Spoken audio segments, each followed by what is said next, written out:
Test.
We'll call to order the City Council meeting for Monday, November 3rd, 2025. Please rise for the Pledge of Allegiance. Pledge allegiance to the flag of the United States of America and to the republic for which it stands, one nation, under God, indivisible, with liberty and justice for all. Roll call, please. Mark Bittner, Here. Shannon Derby,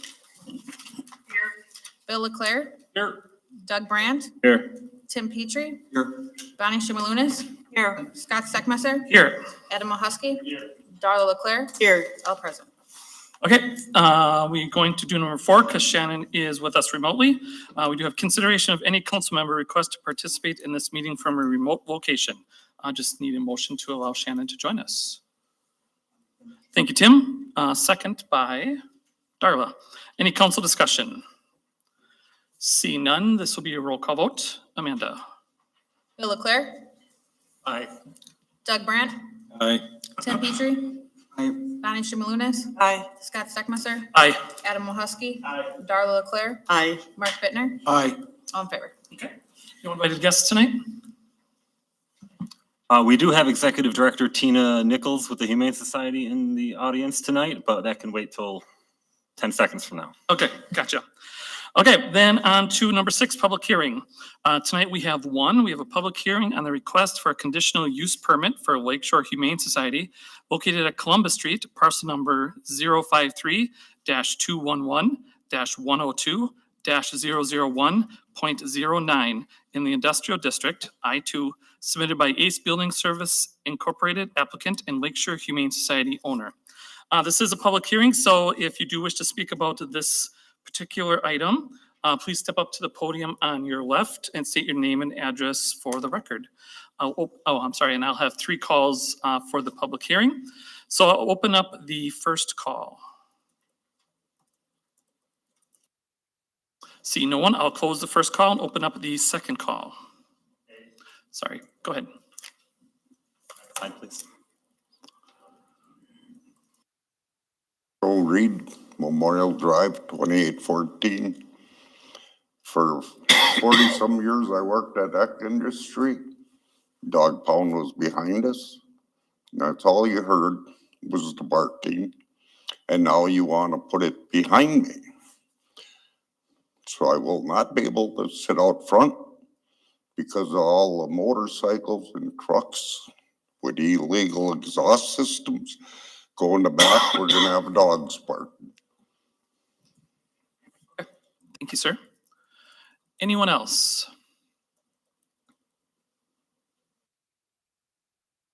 Okay, I will close call 2, and then I'll open up the third and final call.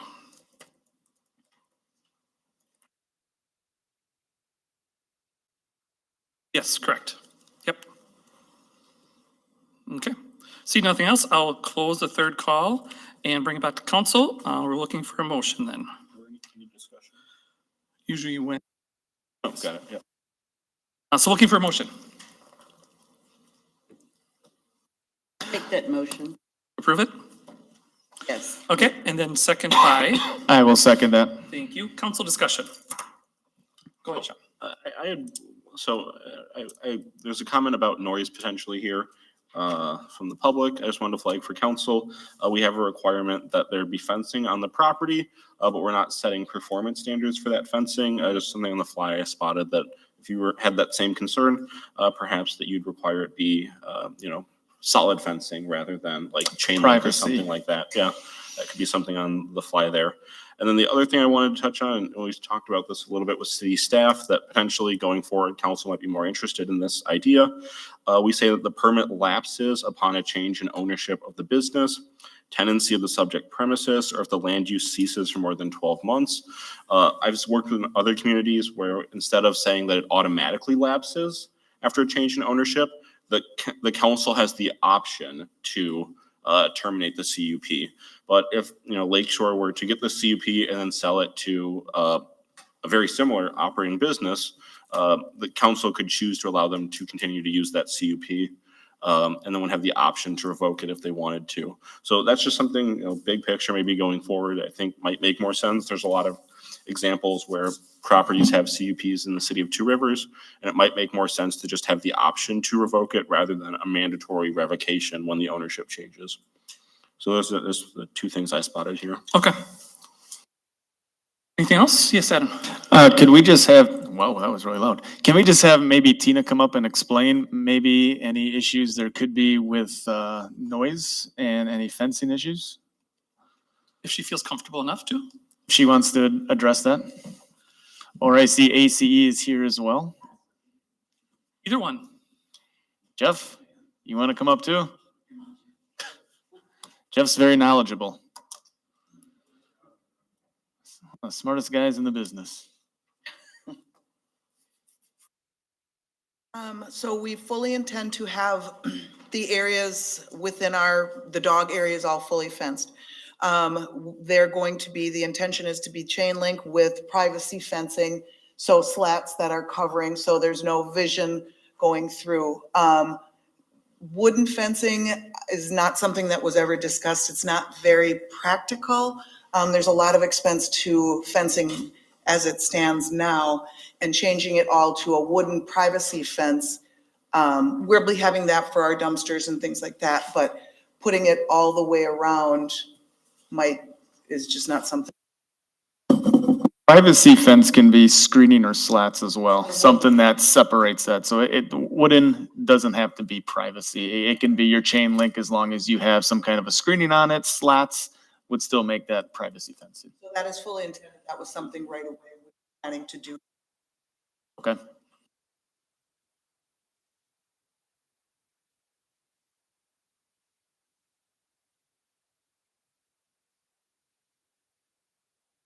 Oh, with the dogs on. But the problem, there's also neighbors on the back. But we all are also putting up berms. We're taking the ground that's there. We're not taking anything off the property. There will be no dirt that's on that property.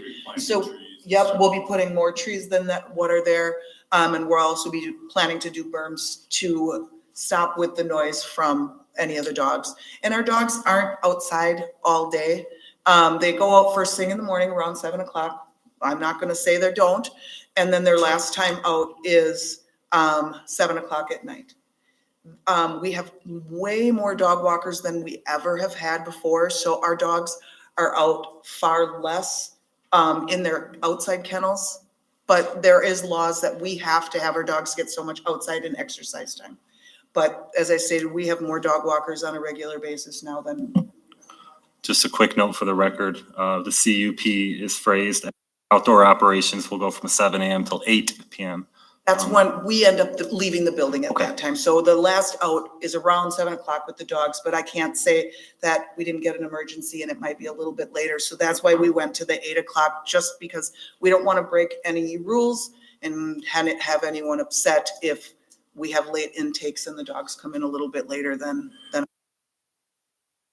you. Glad to have you. Any other questions? Yes, Mark. Your previous location, did you have numerous complaints about noise and dog barking?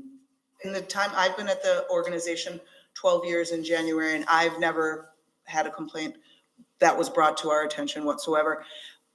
There's a lot of other traffic that's on that road too. So, and we have residents, if anyone knows where we are, there is residences all around us, besides the factories, but all around us. And I've never had even a complaint through the city. I've never had someone come in and say, we're sick of hearing your dogs bark.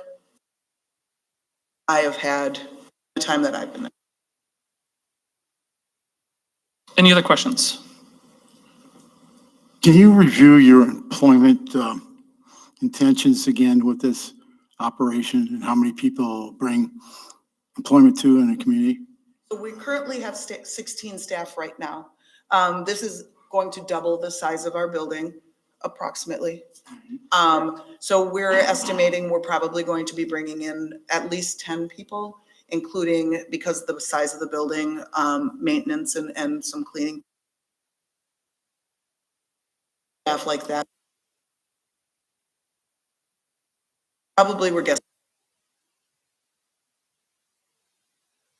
there, along with a lot of volunteers. We have a lot of the community in Manitowoc and Two Rivers that come to our property and volunteer, which also brings people. So that's not counting the volunteers that are there on a daily basis. Any other questions? Just for the record, I spelt the word society wrong on this slide. I was rushed this afternoon up against a 5 o'clock short deadline, so I spelt that word wrong. It's a typo. I do know how to spell society. So That wasn't us. that is my fault, not their fault. We know how to spell it. Crucify me for that one.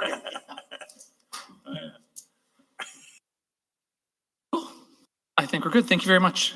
Appreciate your time. There's one quick point. Yes, go ahead. So when we talked about, certain trees and berms and other things that are on your property, council, I guess this is more for council in the future, is that something you'd like to see in the CUPs, certain more requirements, screening, things like that? Or are we leaving up to the property owners? This is just something I've seen other municipalities do, so I figured I might raise. Is that something you'd want to see in these? Usually it comes to plan commission, but I think dealing with what they're dealing with on that particular site is the reason the berms have come into play, is gonna be my guess. 'Cause I think there were a couple DNR hurdles, and I think that's what came into play there. But yeah, like, it goes to plan commission Right. first, and then they kind of determine whether there should be privacy fencing or not, and then Landscaping, with things like landscaping that? and stuff like that, yeah. Don't want to usually deal with that plan here? commissions. Yep, got it. Yeah. Sounds good. Okay. Anything else? If not, we'll do a roll call vote. Amanda? Bill Leclerc, Aye. Doug Brandt, Aye. Tim Petrie, Aye. Bonnie Shimalunas, Aye. Scott Steckmeister, Aye. Adam Mahusky, Aye. Darla Leclerc, Aye. Mark Bittner, Aye. Shannon Derby. All in favor. Okay, thank you for that. On to input from the public. If you wish to address the council, please be aware that you have 3 minutes to address the council, which can be waived by the city council president if warranted. The council may ask questions of you about the topic, but cannot discuss issues raised or make any decisions since that topic is not on a posted agenda item. Issues raised may be referred to the city manager or city staff to research and possible for future action. With that, if you do wish to address the council, again, please step up to the podium on your left and state your name and address for the record. Input from the public.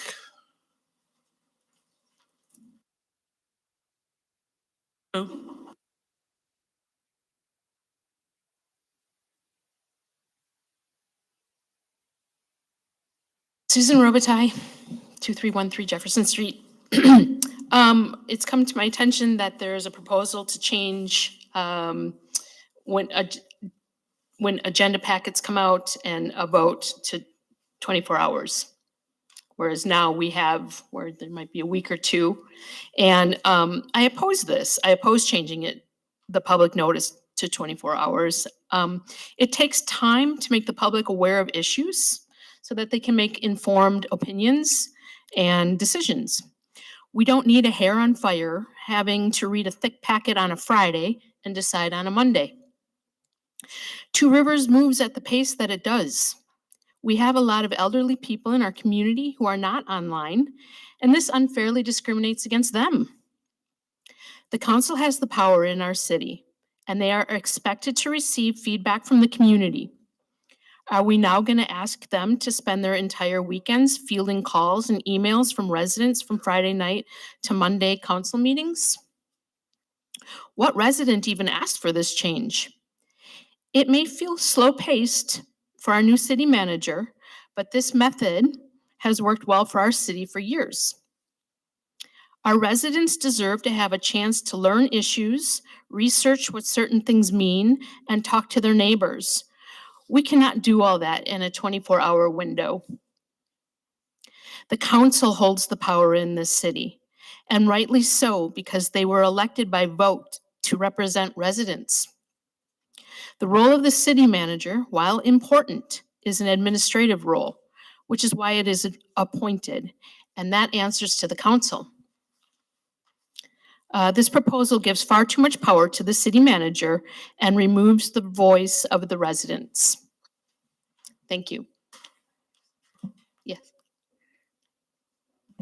There is no proposal to do that on the agenda Yeah. tonight or Yeah, there's anything nothing, like that. we've always done 24 hours before.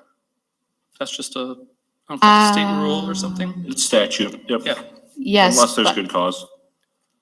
Yeah, there's been nothing that a citizen or no one has come and said, move it to 24, it's always been 24 hours before the meeting. Agenda has to be posted. Yes, Yes. but removing that is the law, but removing hang on one second.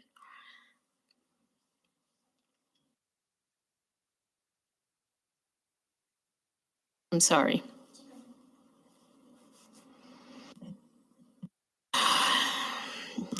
There is no proposed change to change anything about agenda or packet distribution from how it's done now to how it was done 6 months ago to how it was done 2 years ago.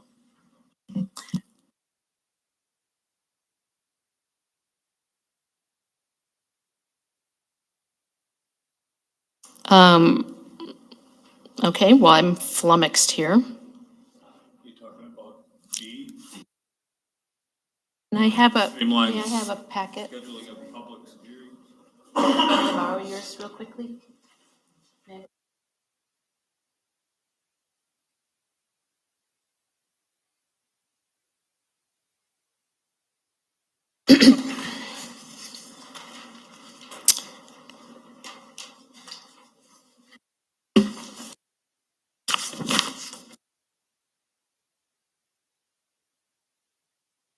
If anybody ever has any confusion about any agenda items, please feel free to reach out, and we can explain what the item is. Here, the ordinance to amend chapters 222, 2514, and 10141 of the municipal code regulating the scheduling of public hearings. Summary, this ordinance streamlines the scheduling of public hearings in Two Rivers by allowing the city clerk to set public hearing dates for the council and its advisory board. So if I'm pretty sure right now that the council is the one that schedules the public hearing dates and its advisory boards, removing the bureaucratic step of having the council call for a public hearing on a separate agenda. So the recommended action you have is motion to waive reading and adopt an ordinance to amend chapters 222, 2514, and 10141 of the municipal code regulating the scheduling of public hearings. And then C, ordinance to amend chapters 1 and 2, and oh, that's the cemetery one.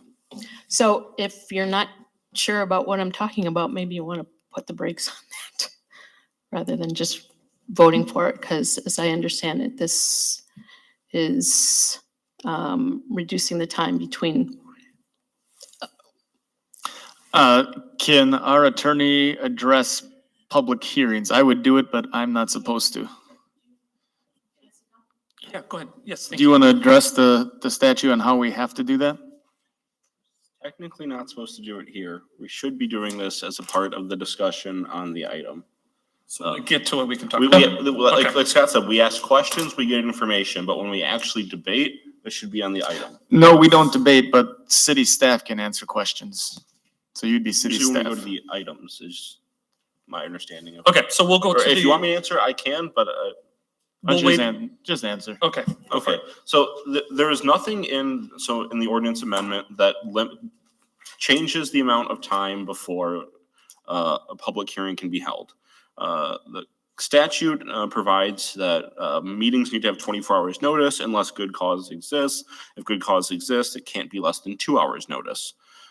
In this ordinance here, we're amending 222 to say that whenever council is required by ordinance or statute or resolution to schedule a public hearing, that the city clerk can do that as well. The same is true for 2514, that when a commission is required to schedule a public hearing, the clerk is also permitted to do that. And it modifies 10141 to be consistent with this. This is already kind of a practice in the city. Public hearings and various meetings are already often scheduled by the clerk. This formalizes that practice. So these meetings can be scheduled as an administrative step rather than being the sole responsibility of council, because that's not been the historical practice. It's been a mix of the two. So This doesn't change what public hearings are required for. It doesn't change the timing of anything. It only allows the city staff to schedule public hearings when they're needed on behalf of the council.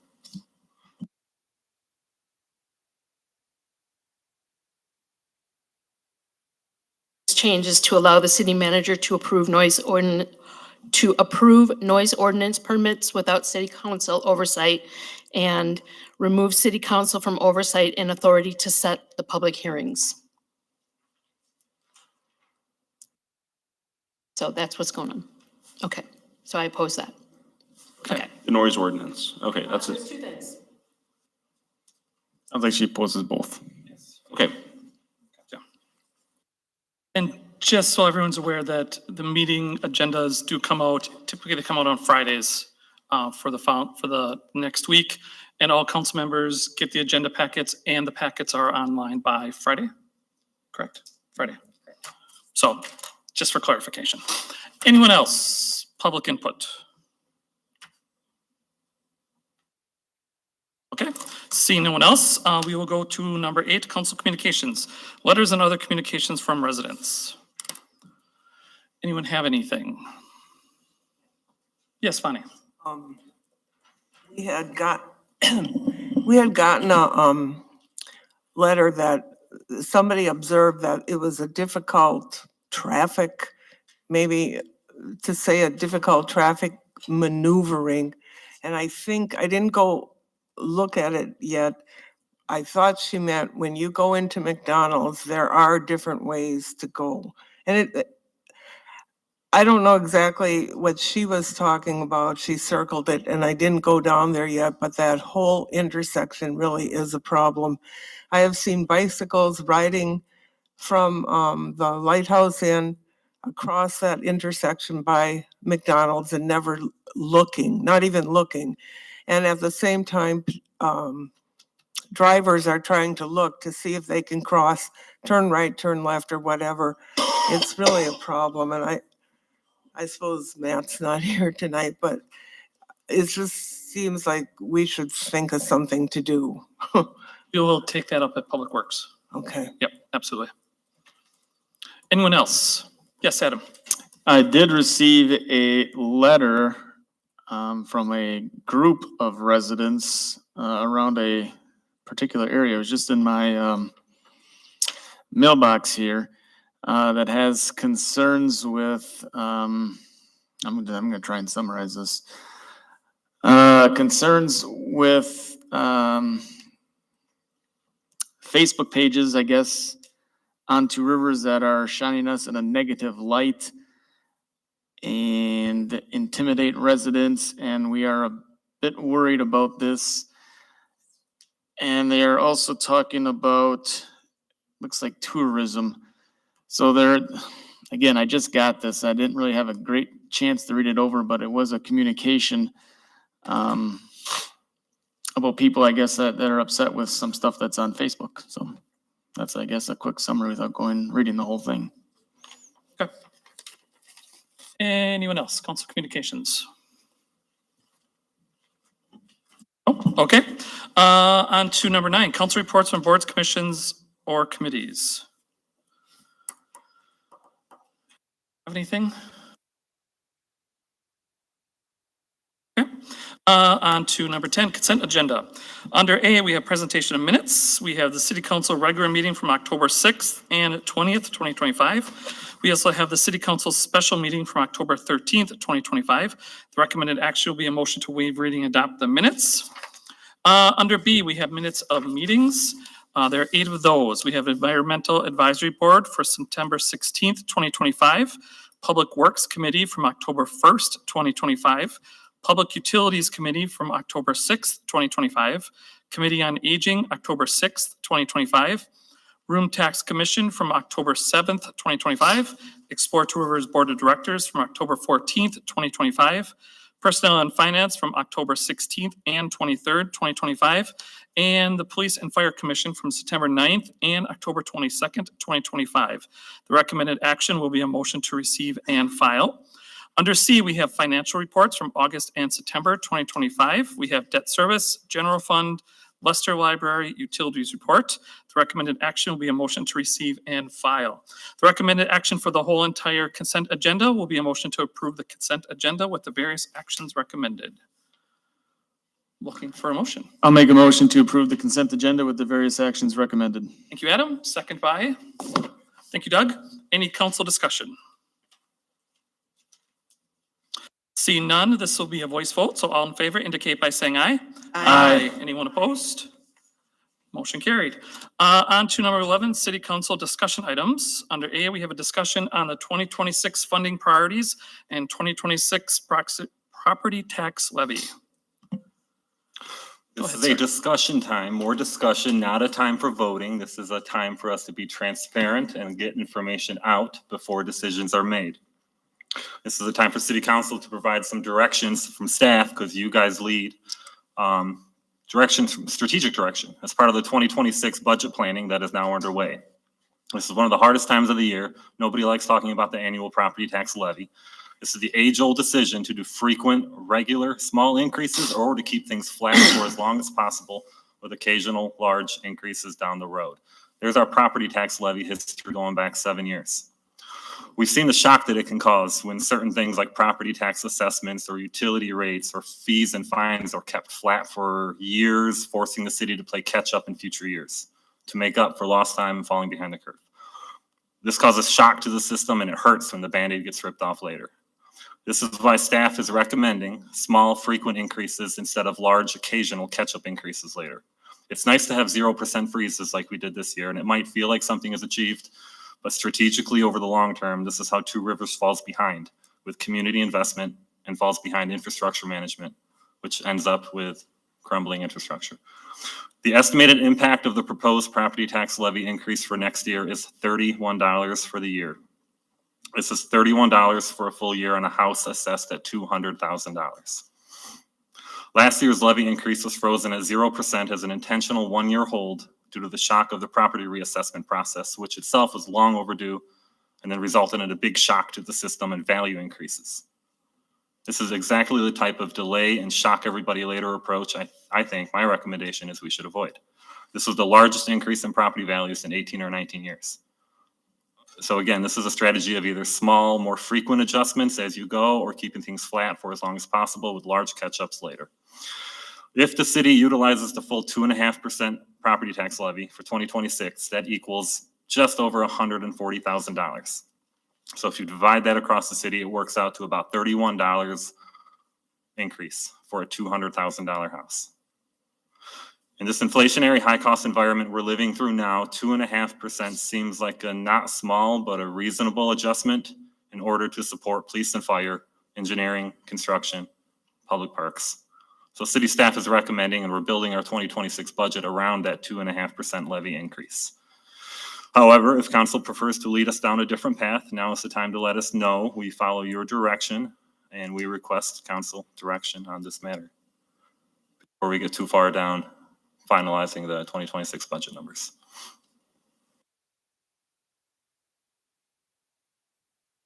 Go ahead, Adam. I think you've heard from me at Personnel and Finance, as had the department heads, that of course I don't like it.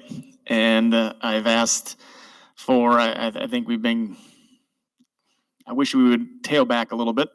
And as we continue on those discussions, I think there's a couple ways where we can possibly do so. Obviously, I'm one member of a 3-person committee and a 9-person council.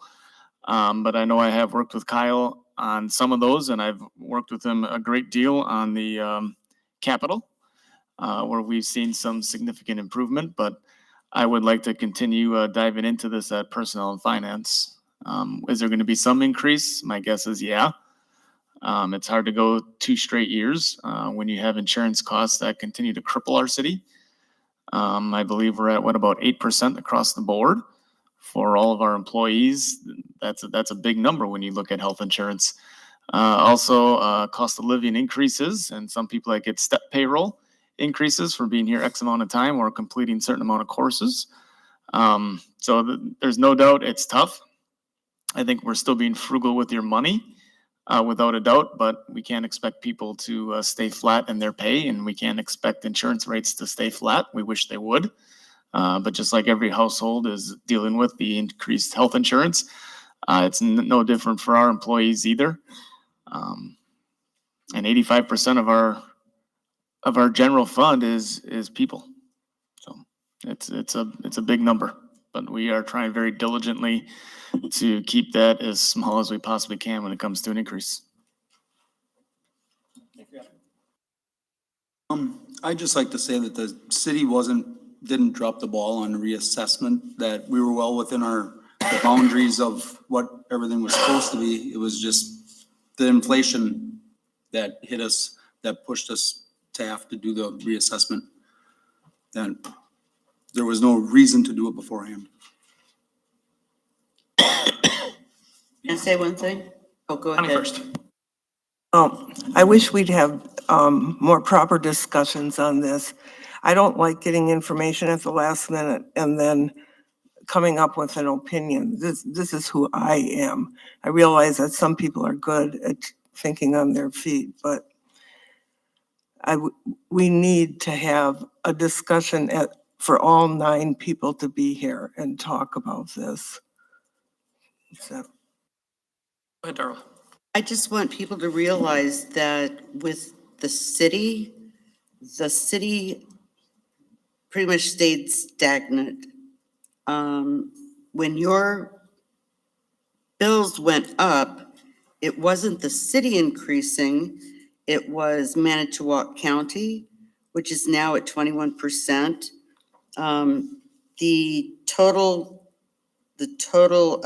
Two Rivers School District went from 33 to 38%, which is huge. So they're at 38, that was up 5. And then with Lakeshore Tech, that just stayed even at 3%. So this was a bad year. I mean, there was more than one thing happening. There was the referendum and just the costs for the school district. There was the assessment or the reassessment. It was like setting up for the perfect storm. And we felt the hit too. And it's kind of, it's sad, but it is a fact of life, and the timing is something we couldn't do anything about. So, but I think that with what we're proposing, things are really expensive. They're just going to get more expensive. And that includes chemicals for like your wastewater treatment plant, for your water plant. There's a lot of things that people don't realize. It's not just about streets, or parks. There's much more to it. And those supplies are getting very expensive. So we have to make sure that we're able to take care of existing properties and things that we've been doing and what we're expected to serve you. And if we want to go to the next step and replace, let's say, like a fire truck that is 23 years old and it's ready to follow. A lot of these things you can't get parts for anymore. I just want to say that. We have to keep on top of these things because that's what your tax dollars are for, is protection and making sure you got clean water. And when you flush the toilet, it actually goes somewhere. So I think this is a good idea. You might not like it. It's a minuscule, I don't want to say minuscule, it's not a bad increase. It's something that is going to allow the city to be able to do much more. And we're kind of sharing the burden, but you're going to get much more out of it. Anyone else? Go ahead, Bill. I was just gonna say, but people like to live in Two Rivers. The big reason they like to live in Two Rivers is how safe it is to live here. We pay a lot of money for policemen, and we have to keep paying a lot of money. Otherwise, they'll go to, if you look at a comparison to the other cities around here, they're all pretty much paid the same or a little bit more, a little bit less. So a police officer, and they all need police officers. So we have to keep our policemen, so we have to pay this extra okay for the officers, especially fire department too, both of them.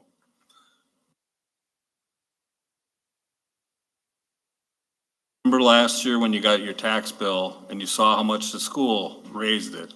We want to avoid that kind of a shock having to raise taxes. So if we had to wait 10 years, all of a sudden you would get a big big increase, maybe like this. I think the school was like 23%. And 30. Avoid that kind of increases by this method.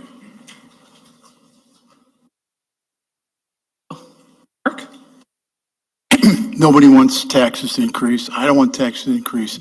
But the reality is, if we don't stay competitive and maintain our community, our infrastructure, we're not going to get a goal that everyone talks about, and that's more business and more residency.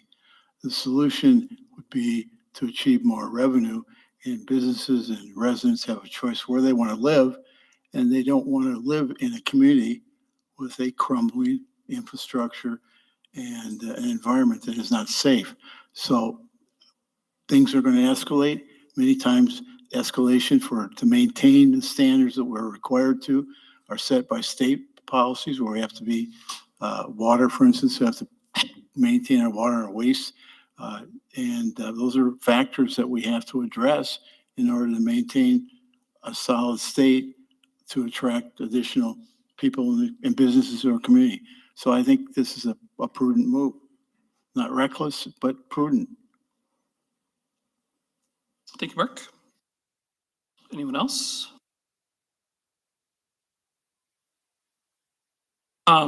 Yeah, no, I will agree with everyone else up here too. It's a tough thing to do. It's hard to figure out what to do with all the money and not have a hit on anyone. But it's also important to not only the infrastructure and parks and everything like that, but it's the people that work for the city too. We have a lot of really good people that work here, department heads, city staff, all the other people that are picking up the leaves, plowing snow, cutting grass. I mean, all that stuff, picking up garbage. I mean, that's important too. That's an important asset that the city has too. So that's another area that we have to take into consideration as well, is making sure we can keep those really good people as we move forward. So, yeah, that's pretty much all I had to say too. I would just say these choices are never easy, but we are here to deliver the results that council wants. And thank you for running for office, because I would never want to be an elected official. Good job. So I think we continue letting personnel and finance keep whittling away at it. Thursday. Thursday all over again. So it's some of the things I've seen too. It's you guys have been doing good work so far. So appreciate all three of you taking a first crack at it and trying to do what's best for the city and then bring it back to council so we still get a say in it. But yeah, you guys are doing a good job with it so far too. So thank you. Anything else about this?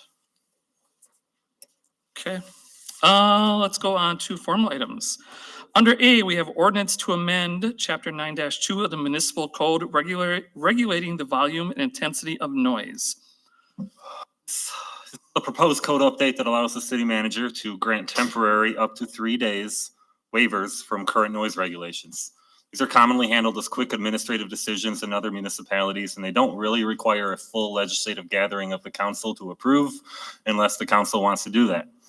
A couple of weeks ago, on October 16th, we had to convene this group for a special city council meeting in order to approve a short-term or short notice request for a noise waiver.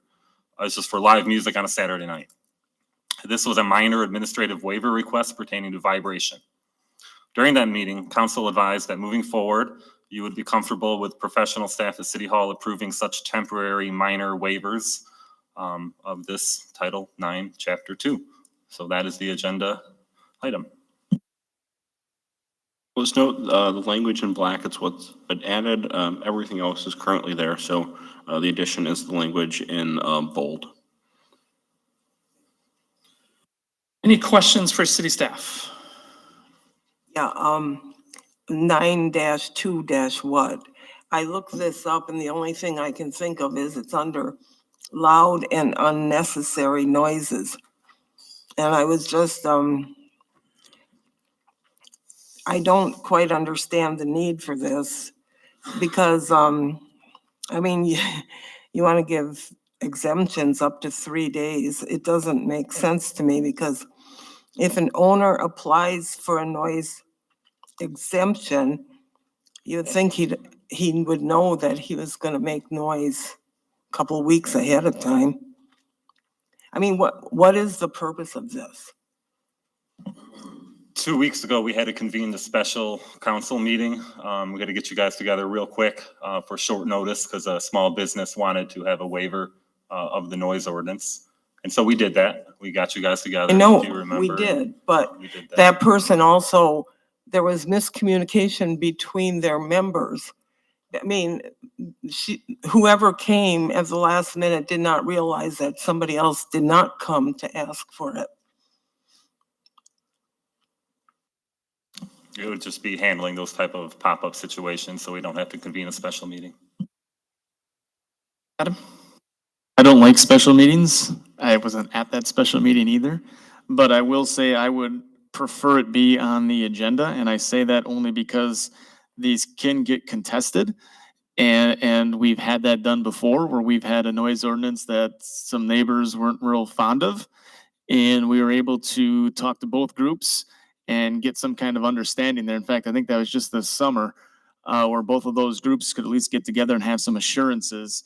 And the other thing that comes along with that is if the noise ordinance were to get denied, it would still end up in front of us to what's the word I want to use? Can't think of it now. To contest it. And then we're going to have a special meeting anyway, because they have the right to contest that. Anything that city staff kind of says on their own that they can contest back to the rest of city council. And then here we would be anyway. So in my opinion, I think it's better just to put it on the agenda, let everybody know that this is coming up, and be able to discuss it as a council. I mean, I appreciate the easy step because again, I don't like extra council meetings. I don't need any extra ones, but I would much prefer have one than to have some angry neighbors that didn't know about something, or an angry business that said, hey, how come you denied me? And then trying to get us together short notice again. Any other questions? Yes, Mark. I believe this example was a local restaurant that had booked a party, if I understand it correctly, and they were not advised that this party that booked into their restaurant was going to have a band, and they needed an exception for the noise ordinance to allow the band to play, and that is a regular occurrence that we face in our bars and other restaurants. And if we hadn't been able to gather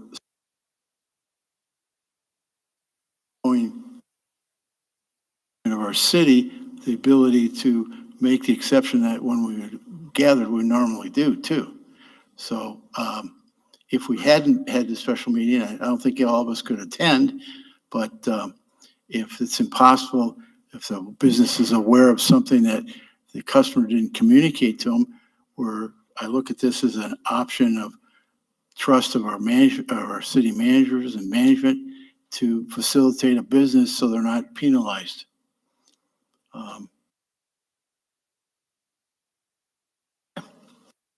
Any other questions? Yes, So Doug.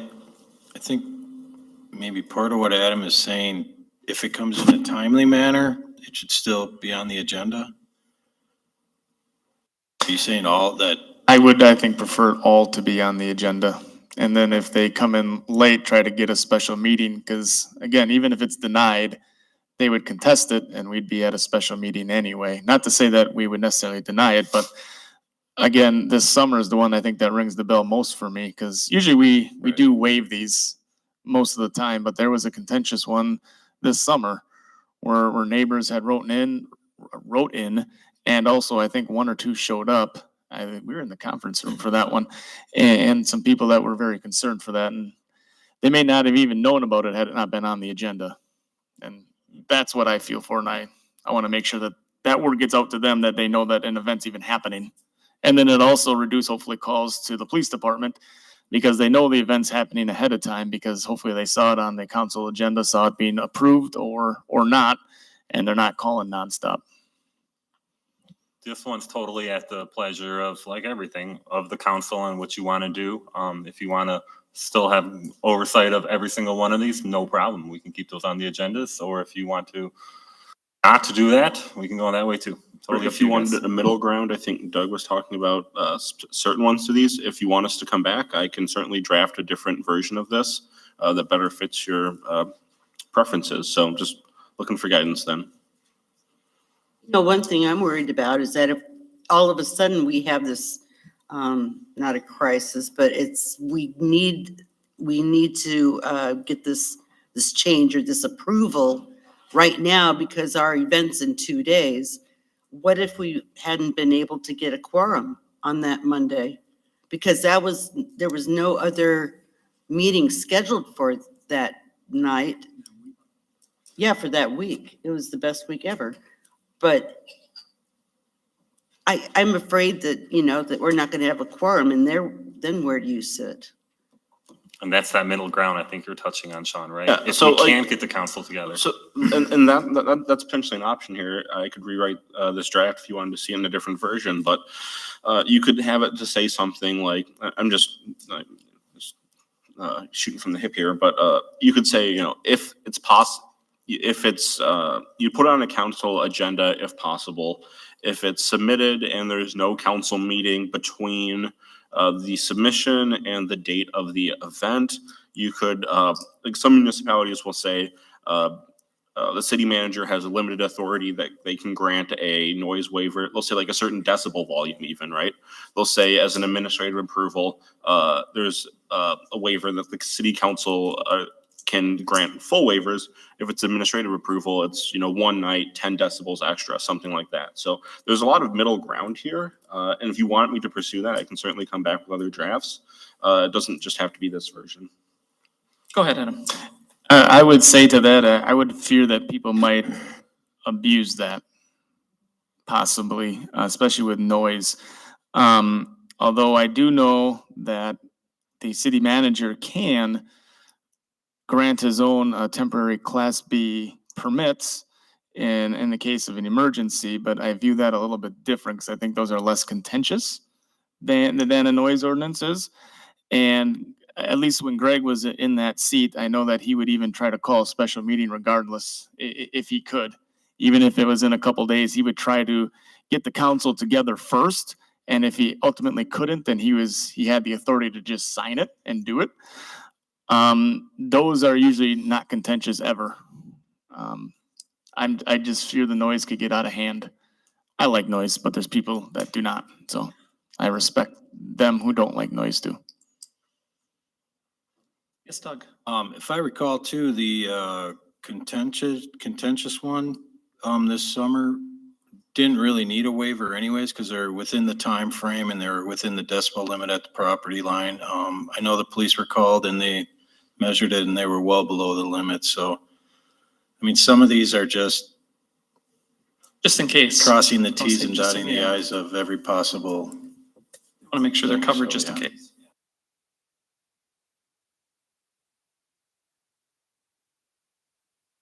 Item that you said the gives the city manager too much power? This is one of the things.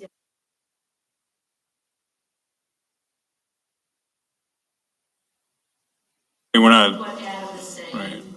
that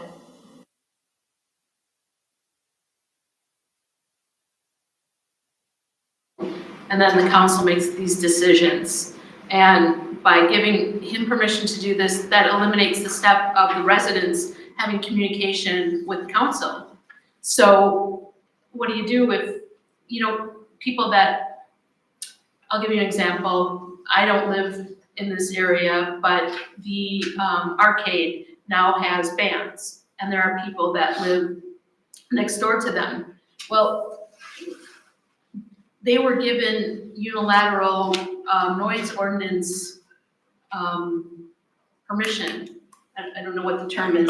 actually, in that case, I think we set a limit. I only know what Michael told me and whatever. And that's not, I don't have any ponies in that race. I think I'm what just- Adam's trying to say is that he'd rather keep it on the agenda. Yes. And I think Scott's saying, well, what if it's an emergency situation? Okay. Why would what kind of emergency would there be? Well, You know, these people's, a band is $7,000 and they want to have their band there the next Why? day. And they might They have don't- it half paid for. So you're talking about something kind of serious. Yeah, but don't they Yeah. prepare ahead of time to get a? Well, one of the guys forgets, or whatever, Cancellation. or cancellation. Well, I mean, just keep in mind that like the residents want to have a voice in their community. Well, yeah, I think we totally understand that. Yeah. And, don't get me wrong, I would like to know what's going on all the time. and Yeah. stuff. And maybe that's something we could tag on to that to make sure the city manager contacts everybody just to cover, It's just my opinion that I'm agreeing, I agree with Adam that. I'm sorry, we're making a mistake by talking this way. I'm sorry. Sorry. Oh, Sorry. Gotta follow our rules, sorry. Anything else? Just one more. Yes. Like if it's a true emergency situation, like Bill's saying, we don't want to hinder our small business owners. And I mean, Right. I trust Kyle, I trust Amanda to make decisions. If it's in a timely manner, I'd like to see it on the agenda, but if it's an emergency, I don't have a problem with that. It's Chief. I'd like to just give clarification on the incident that everybody's talking about, the specific case regarding the arcade.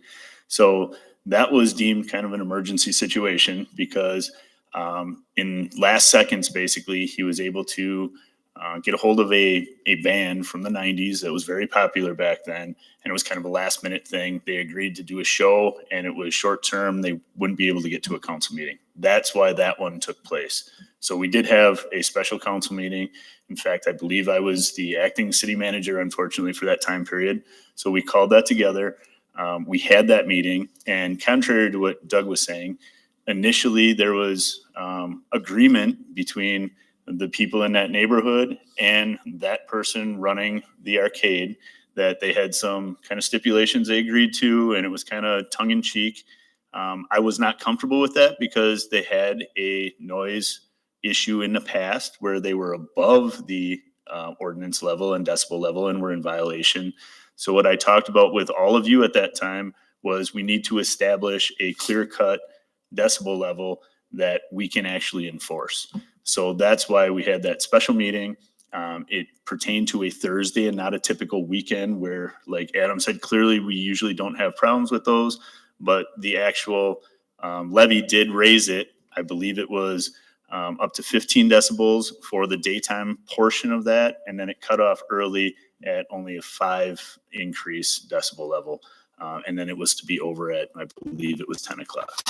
So that was the case. And Doug is correct, though, in that we did respond for one noise complaint, but it was within those decibel levels that thankfully we set in that meeting. So just wanted to clarify that for everybody. So we have some options. Anyone else? I think I would just say this is not about power. This is just about being flexible, to being able to facilitate the small business community when they need us to be flexible. I just chime in. I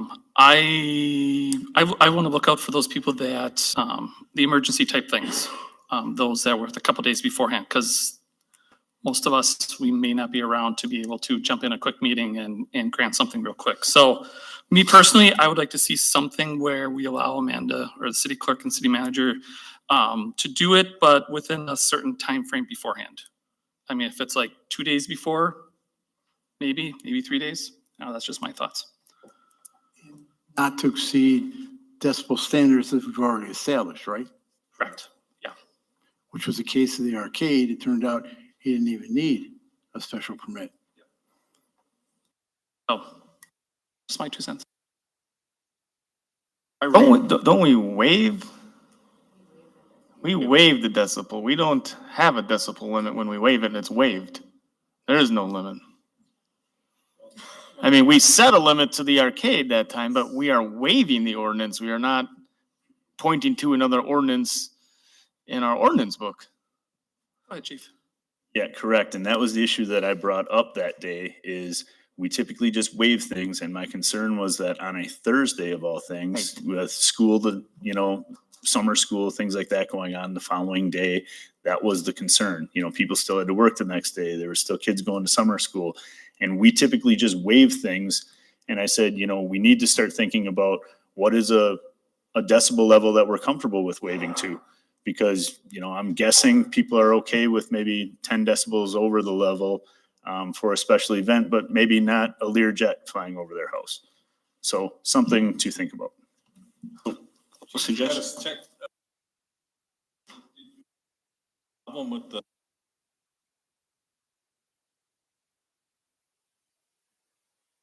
I don't believe so. I can't remember one of the last times where we had a legitimate noise complaint that was in violation necessarily. But if we also had a waiver, then you're not going to have that issue. Check. We did, I know we had walkthroughs and stuff like that, and there were no violations. Go ahead, Sean. So this is a procedure, I think what you're all talking about, similar to what I've seen in other municipalities where you get like minor exceptions, there's special exceptions. So what I could write an amendment is something be like, usually, so it'd say, if there's a council meeting between the date of the receipt of the application and the event, this item would come to city council, where the city council could grant an exception or grant a modification of a higher decibel volume or a later time period, or both. And then it would say that if there is not a council meeting between the date of the application and the event, then we would give staff approval for, you have to tell me what it is. Are we going to let staff say 1 hour later, 2 hours later? Are we going to give 10 decibels more, 20 decibels? So whatever that is, but I think that'd be the framework for the ordinance, is that we'd say, we'd give, council still the discretion to do full exceptions from the ordinance, to hear it when possible. But when the application comes in and there's no council meeting between that and the event, there'd be certain discrete standards that up to that extra noise that staff could give. And that'd be similar to what I've seen in other municipalities and written ordinances for. Gotcha. Or what about, or could we say, like the first part you said, if it's between this date and the city meets, the city council would take care of it. Or if there's no meeting or there's no meeting and you try to call a special meeting and you can't get a quorum and it's a couple days before, then the city manager and city clerk have the Yeah, so authorization. you just say, you would say, council will seek to hold a special council meeting.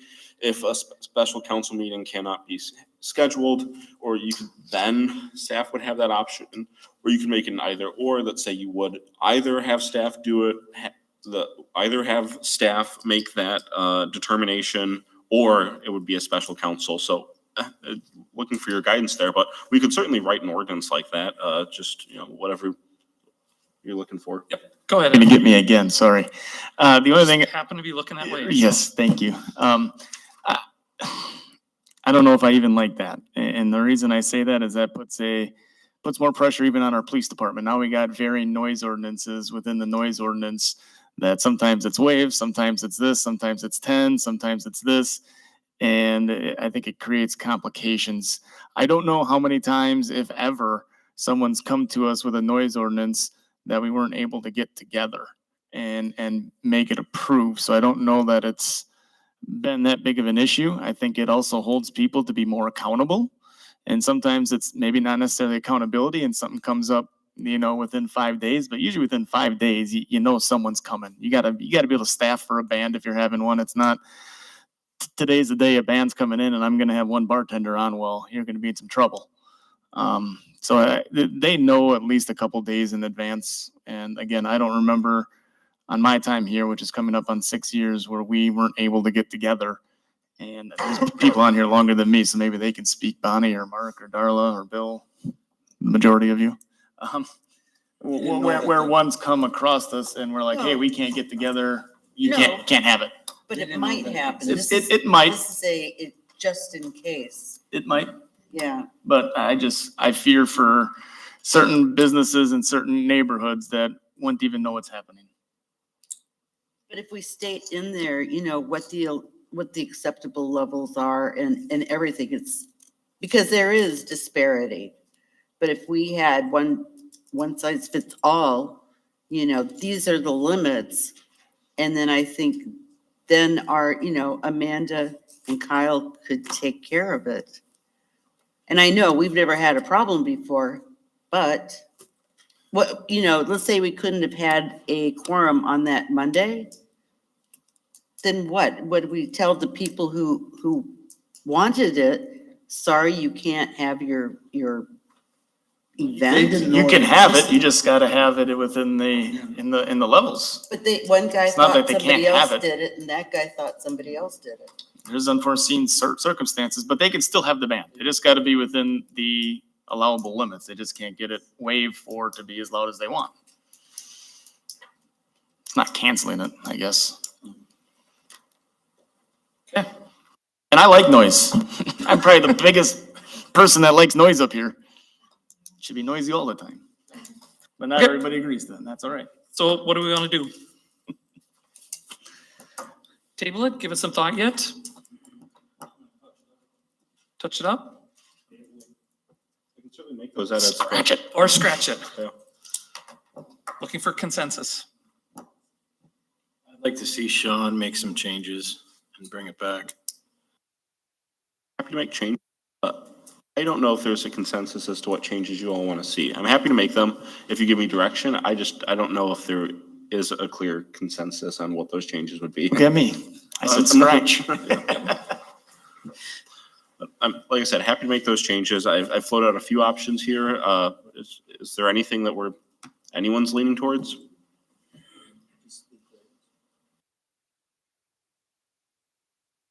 I like the idea of you're adopting a middle ground where this is not the standard rule, the exception if it's within limitations that we already have as a city, and we can't get together to have a consensus, because I know many of us weren't even able to make the last meeting.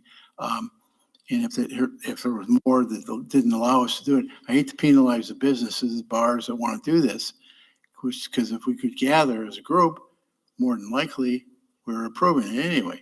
And I trust the ability of our management of our community to make boundaries. That way, part of it too, we could communicate ahead of time what we expect from these businesses so they know what the requirements are. And they can't give us notice or, but listen, worst. Maybe a better option would be I can come with a menu of different options to a work session, and then you can kind of debate when there's more concrete ideas there. What if we knew we couldn't get a quorum together? Take notice if a proxy vote was.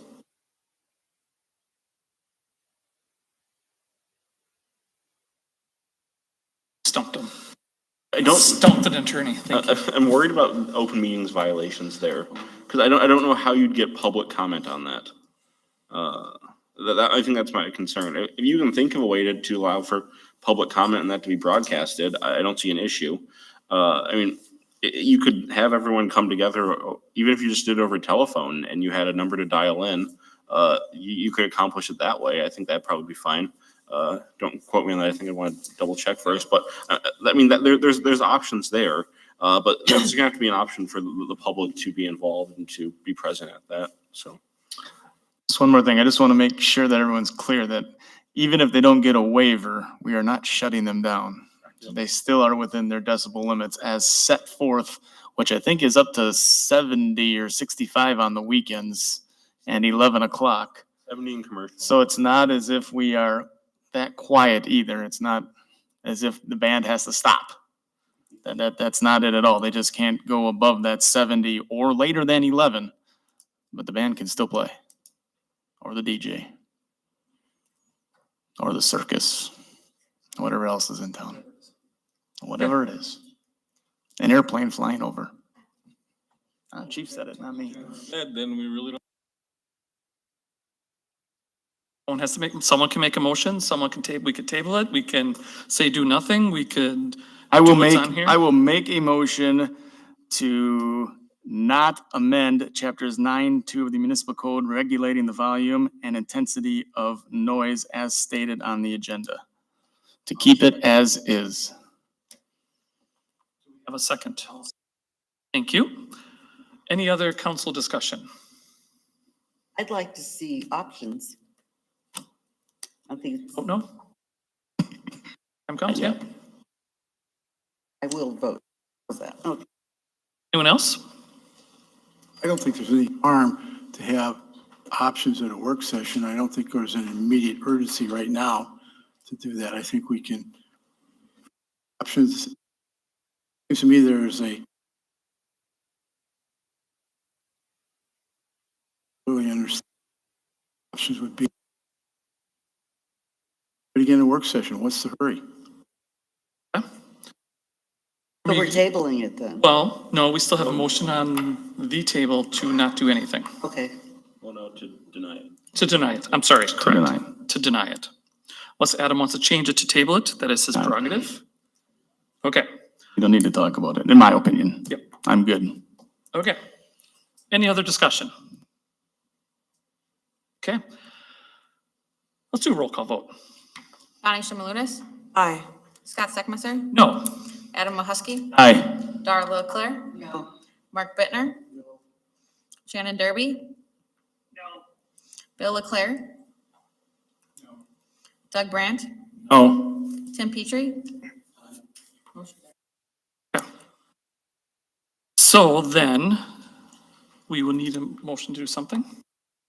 No, you can just come Or- back, you or can just just come let it back go? to it next meeting. It failed.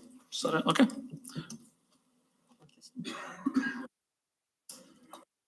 Okay, next thing.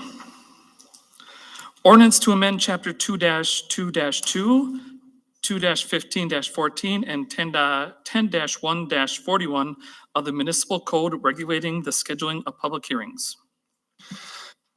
This, I think, is a quick code update that allows City Hall staff to schedule public meetings in the future, removing the step of putting the scheduling of those public hearings on a consent agenda. It's just removing one line from future consent agenda items.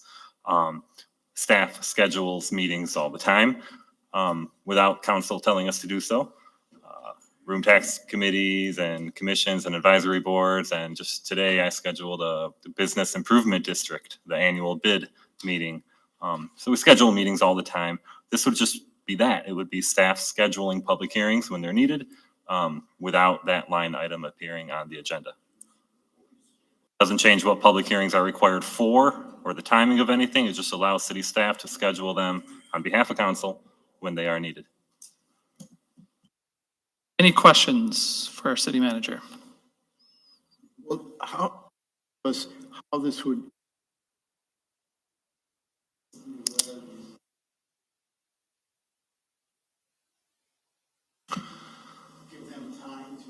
They would have the same time as before. We would still schedule them as the statute requires for the required public notice, and we'd put it out just like we always do. It would just be us doing it instead of you telling us to do it. We would just do it. Adam? In a way, I'm okay with it, but in a way, I'm not. And I guess the way I'm not is I want the rest of the public to hear about it. That may not get the newspaper, that may not get the overall mailing of the 200 feet or 100 feet, whatever it is that we do it in. So if you do go about this, is there a way to include it in some kind of a report back to the public or even to the council during our council meeting, but already have it scheduled? Not to hold up the process, go ahead and schedule it, but before the actual meeting comes up, is there a way to have it? It's not really going to be an agenda item because it's done already, but is there a way to report on it? We already have an information only section. And we could just in the information only section of the agenda, include that information there. Perfect. I would want something that tells the public, because everyone's not going to know of a zoning issue unless they're within that area. I don't remember if it's 100 or 200 feet.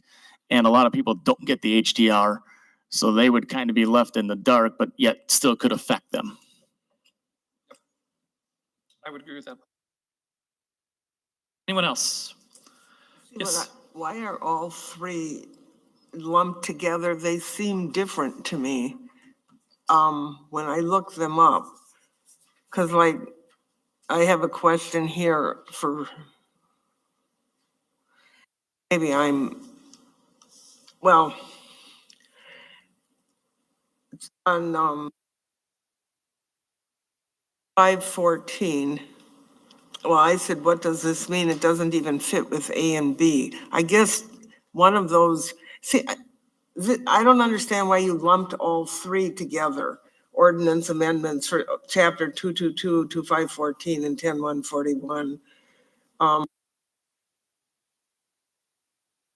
Yeah, why are they all lumped together? Are they all saying the same thing in your mind? So 222 is the rules of the city council.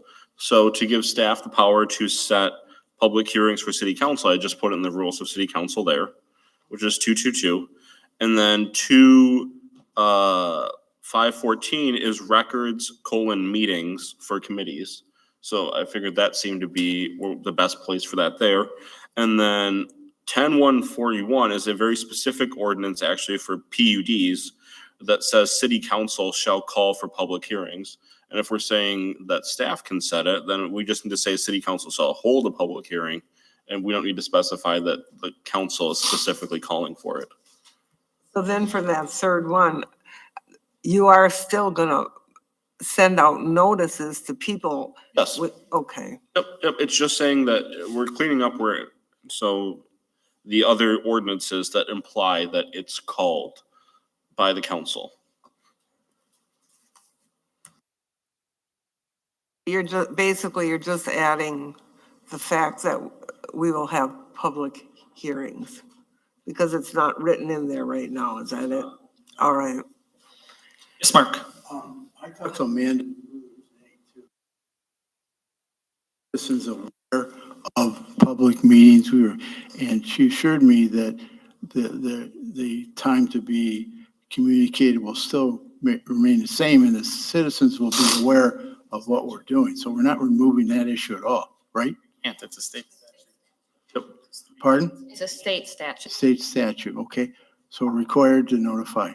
So citizens will be aware we're not doing anything behind their backs.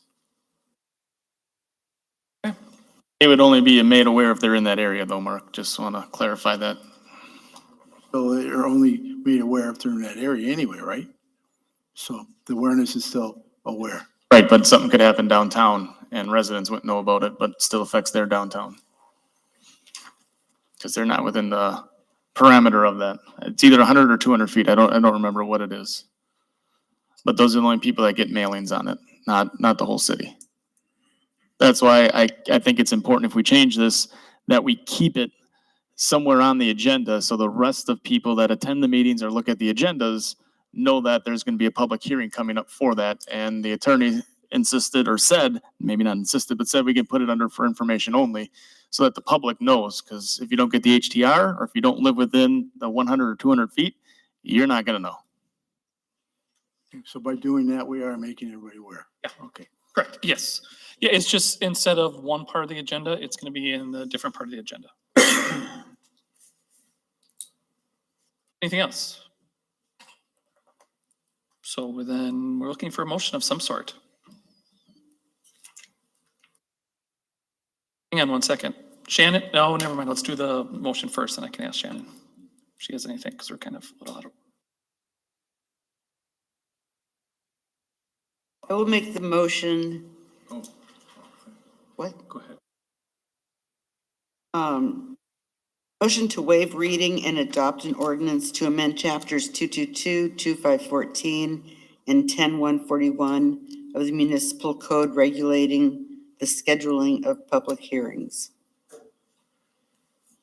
Add anything on there to specify where that information on the agenda will go? Oh, yeah, to have it over at, for information only. You have a second then? I'll second that. Thank you, Doug. And that is prior to the meeting, right? So not the same day, Oh, but yeah, prior, it would in advance. I would say when we normally approve the. Okay, it'd be that same Would go meeting. Okay. into the, Just want to make sure, not that we cross Ts and dot Is by saying, yeah, we'll do it 2 weeks later. Other than taking official action, it would just Yep. be scheduled by staff and then be there. So Right, but put on the agenda prior to. at the same time. Yep. Shannon, do you have anything? Any questions or comments? Okay, just want to make sure we didn't forget about you. Yeah, then we'll do a roll call vote. Scott Steckmeister. Aye. Adam Mahusky. Aye. Darla Leclerc. Mark Bittner. Aye. Shannon Derby. Bill Leclerc. Aye. Doug Brandt. Aye. Tim Petrie. Bonnie Shimalunas. Aye. Motion carries. Okay, good discussions for those first two. On to the third one. C, ordinance to amend chapters 1-2 and 7-5 of the municipal code regulating the use of municipal cemeteries. I think this is innovation. Director Mathis found a new way to make some revenue. And he'll explain this concept he brought into reality. Good evening, everyone. You can see up on the projector, there is a yellow box where we're proposing starting a pet cemetery area over at the new cemetery. Looking for any way we can to, well, not any way we can, but working for a good way to make some additional revenue to help support our operations and contribute to the general fund. So what we're envisioning is 4x4 plots where somebody could purchase that plot to have a pet buried at the cemetery. Those plots would cost $200. Similar to other graves at the cemetery, there would be an opening and a closing fee also for an additional $200.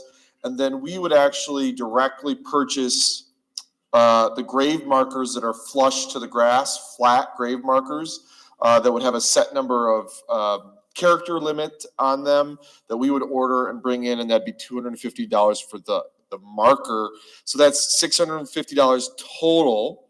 You could put 4 pets, 4 containers of remains into that 4x4 plot as well. There would be cremations only. Cremations would have to be in a clean and sealed container. And there wouldn't be any additional irrigation or infrastructure or anything else like that associated with it. Advisory Rec Board did vote in favor of sending this to all you to review, that they were in support of it. So if you have any questions, please let me know, and I will do my best to answer. Yes, Adam? Yes, we did discuss this at Advisory Rec Board, and I know the only one concern was being off the sidewalk. Now, this does have it off the sidewalk. Do you remember how far off the sidewalk it was? It was, my recollection is it was more of the matter that it was a square versus a rectangular space, that the square space would go farther up the entrance sidewalk over there. And if we went to a rectangle, it would extend it more of a skinny line down the side instead of going closer to the houses, and stay closer to the street, the cemetery. Okay. Yeah. Wasn't there a spot we said off the sidewalk? No? I could have swore we said X amount of Distance feet off the sidewalk? off that path. Oh, man, I don't remember that. Okay. I could look at my minutes. Okay. But We talked about it, but I don't think we ever agreed to anything. Okay. Okay, that's it. Yes, Tim, go ahead. Well, what time of year? you're up. Oh, even in the winter? Yeah. Why didn't they won't even? We do in the winter, and eventually you'll actually be getting a suggested rate change for the cemetery for an increased winter fee, which we don't have right now. That's what a lot of cemeteries do, is they have an additional fee for winter burials. That's a totally other issue. So in this case, it's money in our pocket. There's very little effort to digging these holes or selling these plots, because they don't have to be nearly as deep as a traditional grave. Less regulation.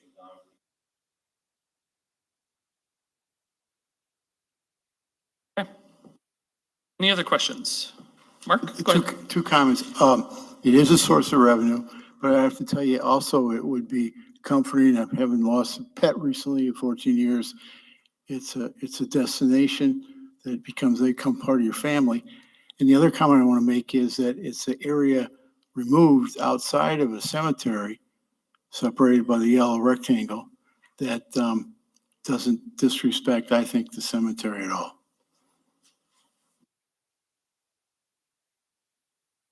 Any other questions? I have a question. Yeah, go ahead, Shannon. Just looking at it, is there room to expand if it becomes popular to bury your pet here, or if it becomes overflowed? It looks like there's room for expansion. Is that a possibility? I'm projecting 50 spots right now is what we would try to shoot for to fill up, but then we could adjust once we get to that point. So I honestly haven't thought about the distance between graves, but you're looking at maybe 200 feet long right now, maybe more. So there's plenty of space. There's a tremendous amount of space at the cemetery along both either side of that path next to 41st Street. So there is a lot of space over there. Yes, it could be expanded. Yeah. And I'm also not asking for right now a designation on quantity or the size of the space either. I think once we've changed the ordinance that we could bury pets, and if we stick to the rules and the guidelines we're setting for ourselves, hopefully that's good enough, and maybe in the future, if you'd like to, we could put a limit on it. We could put a limit on it now so that in the future you could revisit it depending on scope. But I'll just touch on what Mike said. This is an enabling statute. This doesn't marry the city to, this is the area for pets. There could be in other future cemeteries elsewhere that this would enable, but this is the enabling statute for the concept. It doesn't lock into a specific area. Any other questions? All right, Mark. I believe by doing this, there would be no incremental costs of maintenance because the markers will be flat and we mow that area anyway, don't we? correct. That's why we're going with the flat, flush to the ground markers so we can mow right over top of them. We wouldn't have any other additional decorations or anything like that. So we can just mow the area and be on our way. So very little maintenance, if any, just digging the holes, and we're getting paid to do that. So. Any other questions? If not, we are looking for a motion then. I'll make a motion to waive reading and adopt the ordinance to amend chapters 1-2 and 7-5 of the municipal code regulating the use of municipal cemeteries. Do we have a second? Thank you, Bill. Any council discussion? See none, we'll do a roll call vote. Amanda? Adam Mahusky, Aye. Darla Leclerc, Aye. Mark Bittner, Shannon Derby, Aye. Bill Leclerc, Aye. Doug Brandt, Aye. Tim Petrie, Bonnie Shimalunas, Aye. Scott Steckmeister. Aye. Motion carries. Okay, on to D, rescinding the city council's previous approval to participate in Wisconsin Public Employers Group Health Insurance Program, thereby withdrawing the city's authorization to opt into said program. Back in September, when we were at the beach, council approved a resolution authorizing Two Rivers to participate in this program with the Wisconsin Public Employers Group Health Insurance Program. We did spend some time looking down that avenue and exploring it. But to make a long story short, it doesn't make sense to switch to them right now. Hopefully next year, hopefully in the near future, but not now. So that avenue is no longer being explored. And the city has renewed coverage for another year with the Wisconsin Counties Association Group Health Trust for our employee health insurance. They did adjust their rates downwards a little bit to be still too high, but a little more palatable. So the request in front of council tonight is just a quick motion to rescind participation into the program, at least for now.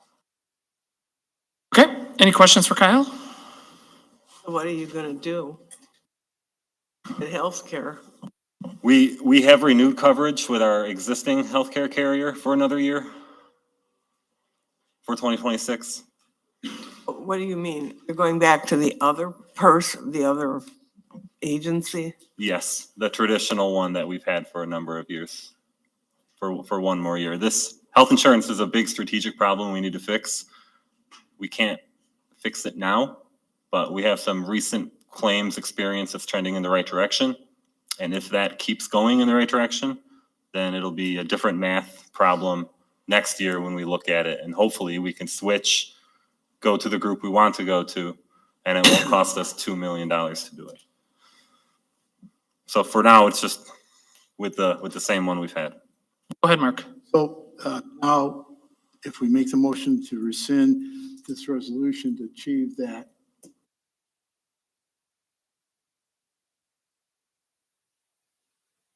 we'll continue.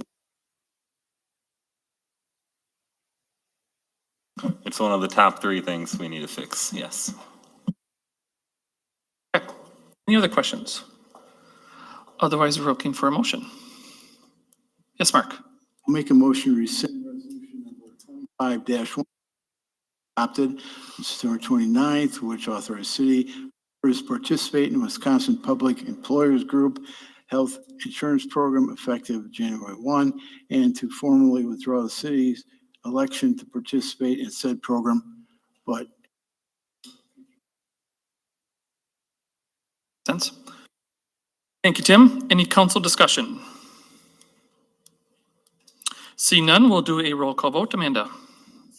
Yep, no problems.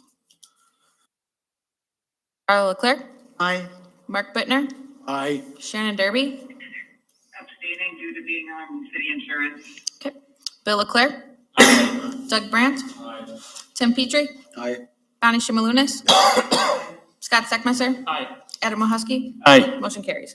Okay, on to E, proposal to extend deadline for completion of work at the Hook Lanes and Games to satisfy facade grant. City Hall staff have been working with Mr. Tim Klein at the Hook to ensure completion of 100% of the project, the required exterior work at the Hook, to meet the established deadline, which was on Halloween, October 31st. So he has missed this deadline and he's requesting a final 2-week extension to November 14th to push this project over the finish line. They've been working hard. The building looks really good. They just need to finish up the fascia and some siding work to be completed.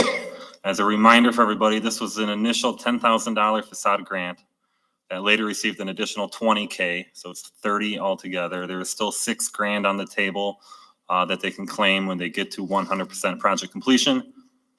So they're asking for, a small business requesting flexibility, kind of a theme of the night. We are recommending approval of this request for a final 2-week extension. I think it's important that the city shows flexibility and support in facade funding. It's meant to accomplish goals that we all think are worth accomplishing. Thank you. Any questions for Kyle? I have one. Does he think he'll get it done by middle of November? Or should we extend it to the end of November? It's the city manager's recommendation. This is the final 2-week extension. Okay. Throwing that out there. Not a bad toss. I mean, I don't want to have to come it's back again. taking him along. I mean, I think he's changed something. It looks like he's doing the roof, which may affect the fascia due to where it connects. So, I mean, I don't know. I'd like give to him see. credit. It's not as if he's not improving it. Right. He may have he's been done a surprised by some things he found that required more time too. Right. So I think in good effort, he's making the attempt and it looks great. Oh, yeah, absolutely. Inside and out looks amazing. So just throwing that out there. Two. Okay, I'll second that. okay. Council discussion. I like Scott's idea, but I'll vote for this. I will too. I like my idea too, but that's okay. Just me. This is the final extension.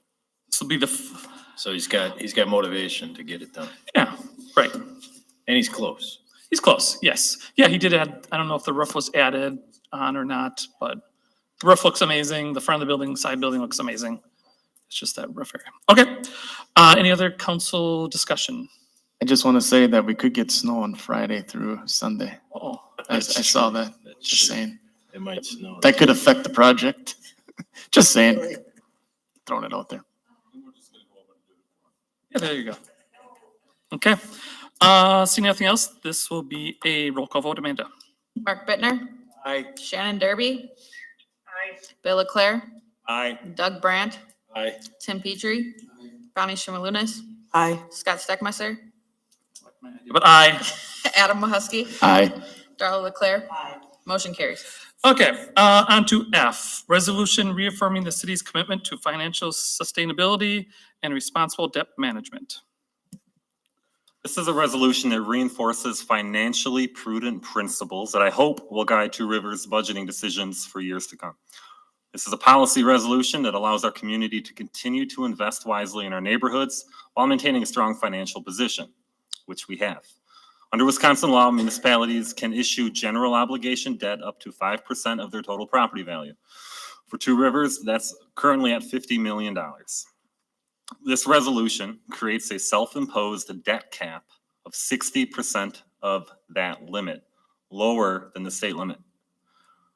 So instead of the 5% state limit, this resolution pushes it down to effectively 3% of the city's total equalized assessed value, from 5 to 3. So that's about it. It enshrines the city policy a higher standard of fiscal discipline than required, and it creates a built-in safeguard that makes sure that we never borrow beyond what we can sustain. Go ahead, Mark. I would, Hang on, Mark. Mark's first, Bonnie. oh, Mark. Mark is first, yeah. It's my understanding that this is kind of finalizing a practice that we've been operating under since 2007, right? 2007. Okay. Bonnie, go ahead. See, that's not my understanding. I would really like to see I'd like to table this and I'd like to table G because I feel like the council needs to discuss this in more in depth. That's what I'm asking for. Okay, thank you, Bonnie. Anyone else? Any other questions? Go ahead, Adam. How is this changing from the current practice? Because it doesn't, trying to find it. We are operating under this 2007 self-imposed debt cap policy, which I think is enviable and it's a really good policy. And I was hoping that this group would promise to re-promise what the city council from 2007 established, which is a very good financial policy. Right, so this is the same. This is us reaffirming a self-imposed. That's what I'm making sure. I'm just Yep. asking. I don't see the difference, and that's why I was asking to Correct. see if there was something I missed. Nope. Thank you. Before we tackle the next item, I thought it was important for this council to promise this really good thing. We had a work session last week on these two things. Yep. Any other questions? Otherwise, we're looking for a motion. Motion to waive reading and adopt a resolution reaffirming the city's commitment to financial sustainability and responsible debt management. Thank you, Darla. Do we have a second? Thank you, Bill. Council discussion. Anything else? I think Adam made it clear. Nothing's changing. It's just basically reaffirming that we're going to keep going the way we have been going. That doesn't make sense to me because we've already set this forward. I'm voting no because I don't believe that this is changing nothing. Bonnie? Anyone else? If not, we'll do a roll call vote. Amanda? Shannon Derby, Aye. Bill Leclerc, Aye. Doug Brandt, Tim Petrie, Aye. Bonnie Shimalunas, No, Scott Steckmeister, Aye. Adam Mahusky, Darla Leclerc, Mark Bittner. Aye. Motion carries. Okay, on to G, ordinance to create chapters 2-7-16 of the municipal code establishing a policy for responsible capital borrowing. This is the one that changes something. This proposal establishes a revised capital borrowing policy that links the city's annual capital borrowing level to changes in real-life conditions, which is the property values, equalized property values.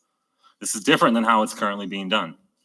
Currently, capital borrowing is linked to a $2 million number that has been rigid, not entirely rigid, it moves a little bit, right? 2.1, 2.2 million, we've seen that recently, but it's largely linked to a $2 million number that's been rigid and not adjusted in something like a decade. This policy is about having investment into our community grow and fall in line with capacity. You're indexing it to something real and updated annually, which is pretty frequent, I think. And that's the state equalized assessed value that we get from the Department of Revenue every February. What are we trying to do here? We're trying to prepare for the future. At a time when finally, after 18 or 19 years, property values are finally going up. Investors are getting more confidence in Two Rivers. Interest rates are at the federal levels are now starting to come down. There's a lot of good things lining up. We know development is on the horizon. And now is the right time to be getting ready for that coming growth. So that means being flexible, not being rigid, and allowing the annual capital amount to rise and fall as a floating number that's tied directly to real world economic conditions. I kind of think about it like a credit card. You get a credit card at a certain age, and then if you manage your finances correctly, as we do here, your credit limit increases over time. That does not mean you max out your credit card every month. And that's not the proposal. The proposal is to link the annual capital amount to the rising and falling equalized assessed value. It forces belt tightening during downturns, and it allows capacity and flexibility for staff and the council to plan for the future at a time when everything costs more every year. So that's the idea. Any questions? Well, Go ahead, okay, Bonnie. in the ordinances, it ends at 2-7-15, so what is 716? Why isn't it written down? This is for a new ordinance. I know, but why isn't the new ordinance written? It's written here. This is what we're adopting. You mean the summary is the ordinance? It was in our packet. Oh, thought I had the packet right here. Maybe I did. Talking. I'll find it. Any other questions for Kyle before we discuss?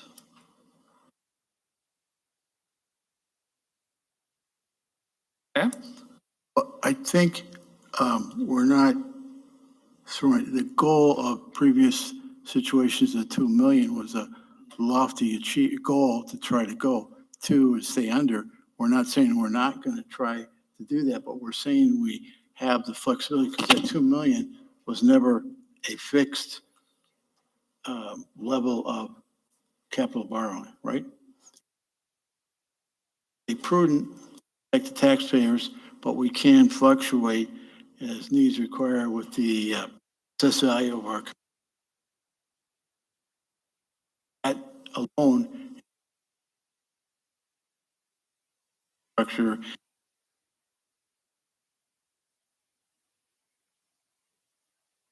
Yeah, it's more of an unwritten rule is my understanding of it.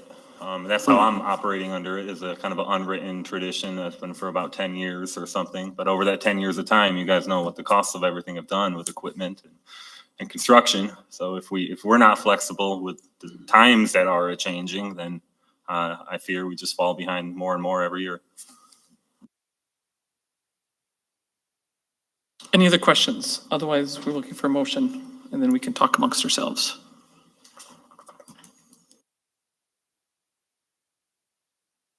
Yes, Mark, sorry. I'll make a motion. We waive the reading and adopt a new ordinance to create chapters 2.7.16 of the Municipal Code Establishing Policy for Continued Responsible Capital. You have a second? Thank you, Darla. Council discussion. Go ahead, Bonnie. I'm sorry, I thought you were wanting to say something. Well, I'm used to discussion of this kind of stuff, and we're not having it. I'm not going to vote for this. Yes, Adam. I'm not going to vote in favor of this either. I would like to see it stay at the $2 million and not increase. Just because it's not being prudent to the taxpayer. Just because equalized value goes up, that doesn't mean that we should be increasing our borrowing. I'd like to keep it at that $2 million threshold. And I know things are gonna cost more. It's a self-imposed. If it really takes us having to loosening the belt, so to speak, and it's something that we absolutely need, we can still do it, but I don't think it's a good practice for us to do. I don't want to see our taxes go up due to extra capital borrowing or even kicking borrowing out 20 years down the road. Going 20 years down the road will also increase our taxes as we're paying 10 years longer on interest rates for certain things. So no, I would not be in favor of this. Tim? The only thing that I would say is I agree that we should keep what we have now, but if we were gonna have any kind of fluctuation, that it only be hard infrastructure.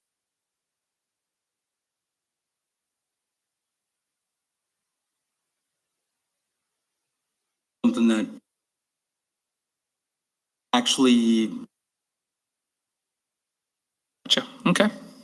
Yes, Darla. Talked at length about this at the last work session, and we were given a list of the different departments' needs. And since then, Kyle and I were talking today, gave me a list. There's things that have been cut out so that we could save money. We're down. So I think maybe if everybody gets this. Yep, we all got it. You did, okay. All right, so I mean, they have trimmed the fat. They started off at what, 4 million? And they got down to 2.8 at personnel and finance, and personnel and finance has brought it down significantly from that through cuts. you know, Through things that we can push out there or things that maybe we don't necessarily need. I think they did a great job. I mean, they are really running lean. But we get taxes in. We use that money to make sure that the citizens are taken care of. And I think they have cut out some things that aren't really necessary. We can revisit it in the future if we have more money. But right now, this is kind of like, we need these. So we're gonna have to.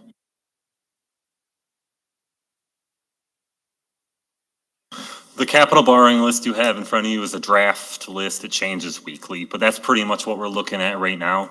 We hope to get that down yet.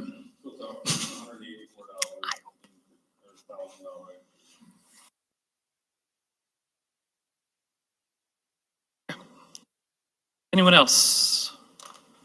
Bonnie? Oh, I'm sorry, Bonnie, you had something? Some of our debt, I would feel better to wait for things like getting our retirement fund paid off, because we got behind on that a long time ago. That was even before Greg. And it's not a good thing to get behind, but I don't see why it's a good thing to start aggressively borrowing either. And sometimes we borrow and pay for a project and it doesn't turn out very good. And there's some wasted money. I guess we don't even have a contingency plan. I'd feel better with that. Bonnie, Mark? I still think this is valid because it does depend on the prudency of council to approve the total budget, right? And right now, we're having a worthwhile goal of a limitation 2 million, but it isn't a practice that would allow us to exceed and have a ceiling applied to why we're exceeding it. And the other reality is that $2 million today spent for some, excuse me, I'm talking.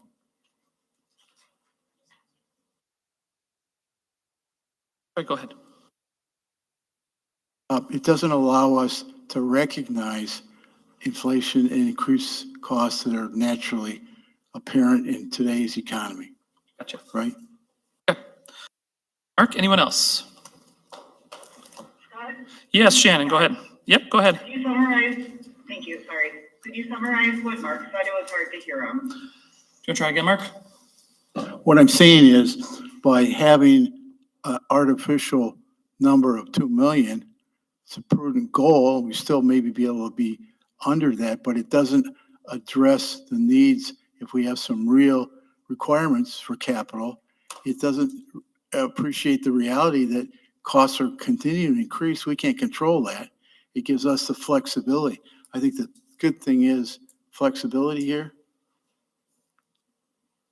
That help, Shannon? Yes, thank you. Okay. Anyone else? Shannon, did you have anything? I think, I'd like to see more. Our city if it's stagnant. I don't think our financials should be either, so I'm open to some some options. Yeah. Okay. Thank you. Anyone else? Okay, seeing none, this will be a roll call vote. Amanda? Bill Leclerc.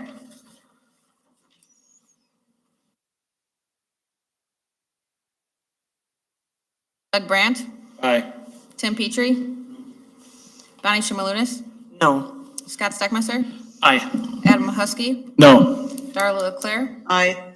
Mark Bittner. Aye. Shannon Derby. Aye. Motion carries. Okay, on to H. Commercial lease agreement between the city of Two Rivers and Two Rivers Youth Sports for the Blue Diamond at Vietnam Veterans Memorial Park. Mike is coming up. Okay, yes, so council member Wahusky is a widely recognized board member of TR Youth Sports, and so as to avoid any potential conflicts, he has excused himself from the room tonight to participate in discussion or voting on this item. The city has been in negotiations with the treasurer of this organization, Jeff Sawicki, on, this is a nonprofit group. We've been talking with them for several weeks on various properties around Two Rivers. I believe we have found a good home for them. Dave, if you want to go ahead, I know that's the last slide, but you could kill it. Okay.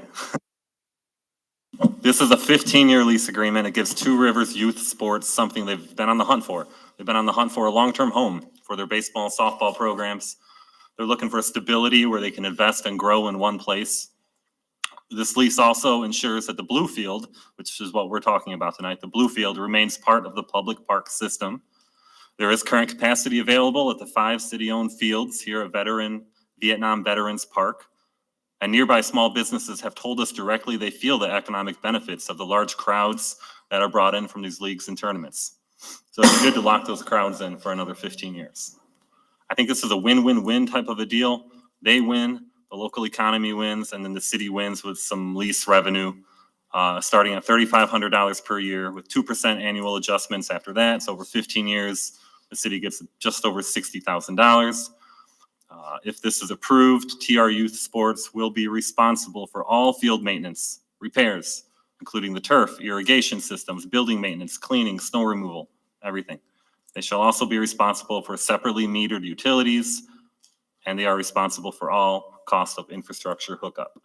At the end of 15 years, we have the option to renew if both parties want to, or the city gets back a beautiful, well-improved, invested field and all the improvements on that field. Mike, if anything else you want to add, or, okay. Any questions for Kyle or Mike? Yes, Mark.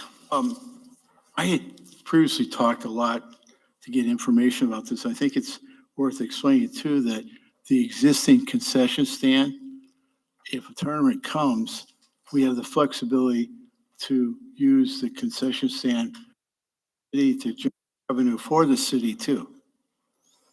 Is that true? If Two Rivers Youth Sports is running their own tournament, they have the first opportunity to run the concession stand for their tournament. If they don't want us to run for their tournament, we will not run for their tournament. They're going to build their own concession stand as part of their field, so they will use that for their tournament. But if they wanted a second concession stand, they could rent ours. If they don't want to run a concession stand for some reason, we would have the first opportunity to rent it if they're willing to allow somebody else to rent it during their tournament. Hopefully that makes sense. Well, that's different, I guess, in my understanding. I thought if they run a tournament and they use all the fields and they pay and they rent all the fields, obviously their own concession stand can be used by that organization. But then if they want to use our existing concession stand, the city of Two Rivers, if they want to step in and man this concession stand, we are at the mercy of whether or not they want to do it or not. I was under the understanding that we still had the right to use our own concession stand for a tournament, so the revenue from that stand goes to the city, not. So, There is a right of first refusal language in there Right, but- for the concession stand. right, but we don't, it's their tournament, so they're bringing in the thousands of people, they're bringing in the teams. Any other tournament could come in, and we wouldn't run the concession stand if it wasn't in partnership with the renting entity. Yes, Bonnie, go ahead. Okay, I thought they were gonna build their own concession stand. They are going to build their own concession Yeah, stand. so, and if they use the Two Rivers one, they're gonna pay rent. Correct. Okay. And if they don't want to run the Two Rivers concession stand, then, or they could ask us if we want to. If they don't want us there because they don't want us to compete with their concession stand, then no, we would not be there. But you could be there if If wanted they to ask go, me if to. they asked you to be there. Yes. And we would be, Conversations, communication. A lot of communication. and we working would with be each the other. first ones to get to use that. So if we have the first option to say yes or no. So then if we said, no, we don't have the bandwidth right now, we've got other events going on, then we could, then they could go do School Booster Club, which they have worked with before, to run it if they needs an outside entity. One of their restrictions often is that they don't have enough volunteers to run multiple facilities. And so in that instance, there's an opportunity for somebody else to come in and do it. That clearly stated then in B, 9B, is that? I think so. I always get confused when I read the language and we talk about it. It's confusing a little bit, but it sounds like there's plenty of flexibility and both sides are willing to work well with each other. And we got a lot of language in that lease agreement. I think we're protected. Overall, I think it's a good thing. And I just question that. We would detail. not run the concession stand if we weren't welcome to do so in somebody else's tournament. If it was our tournament, then it'd be us doing it. But if they're running their own concession stand, then we're not gonna be there. So they're not paying any type of rent arrangements for use of the city concession stand? It If would they- pay rent for our. If they are using our concession stand, they would pay rent for it. That language is definitely in the lease Yep, agreement. that's in there. At standard rates for rental. Yeah, the first thing, tenant may rent the city-owned concession. Doug, did you have something or no? The blue field is, okay, I see it now. I see Exhibit A. I was gonna ask about the, property limit too, but that's on Exhibit A as well. I do not. I have one more question. Yes, Maybe it's Mark. too technical, but the, I don't know if in the previous city budget, if there was revenue from our concession stand that we achieved as a result of that. Does this put a hole in our revenue from previous year? Revenue received from concession stand? Because that's going to put us, We've never run the concession stand for Two River Youth Sports tournaments. We run the concession stand during our Little League games and things like that, which we would still get to do. But if it's their tournament over the entire complex, we have never run it for them.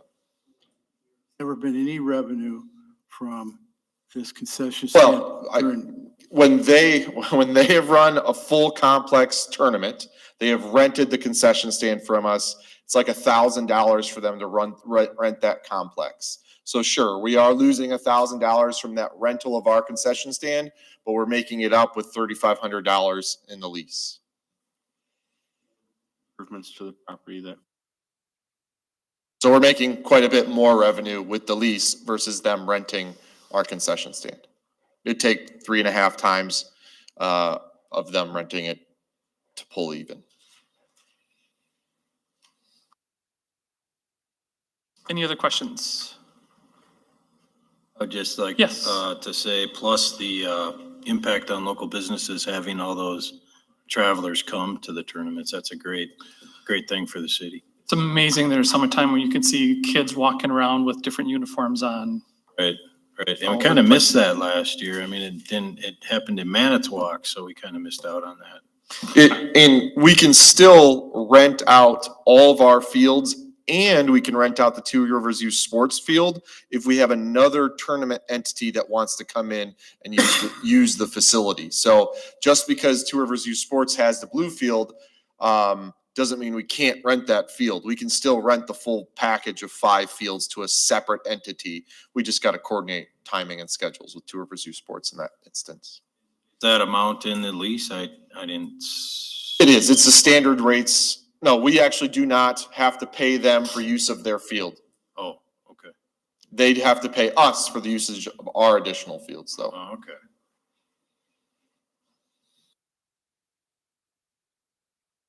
In terms, these are.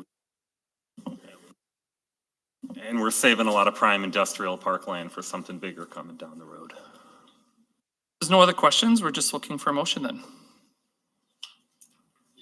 I'll make the motion to adopt a commercial lease agreement between the city of Two Rivers and Two Rivers Youth Sports for the Blue Diamond at Vietnam Vets Memorial Park. Thank you, Bonnie. Second by, thank you, Bill. Any further council discussion? See none, we'll do a roll call vote. Amanda? Doug Brandt, Aye. Tim Petrie, Aye. Bonnie Shimelunas, Aye. Scott Steckmeister, Aye. Darla Leclerc, Aye. Mark Bittner, Shannon Derby, Aye. Bill Leclerc, Aye. motion carries. Okay, thank you all for that. Anything for the city manager's report? I'll go real quick. I have 3 items for anybody who may be watching. First, with money from the Al Smonjeski Health Fund, last week City Hall was able to donate around 700 dental care kits to kids at Two Rivers schools. So by now, these kits have been handed out to hundreds of students in need. The kits include a toothbrush, fluoride toothpaste, and 2 packs of dental floss. The Smonjeski Fund has helped many children throughout the years with dental and vision care, and it's a good thing. It currently has a healthy fund balance of $173,000. So this is a good Two Rivers tradition that is sustainable, and it should be around for a long time. Second, we're proud to announce that last week, Rush Logistics passed final inspection. So they're open. Their opening day was on Halloween Day. They started operations. We welcome them to Two Rivers. This is a local company that has grown from a single cargo van in 2003. Now they're a major player in the region for freight and transportation.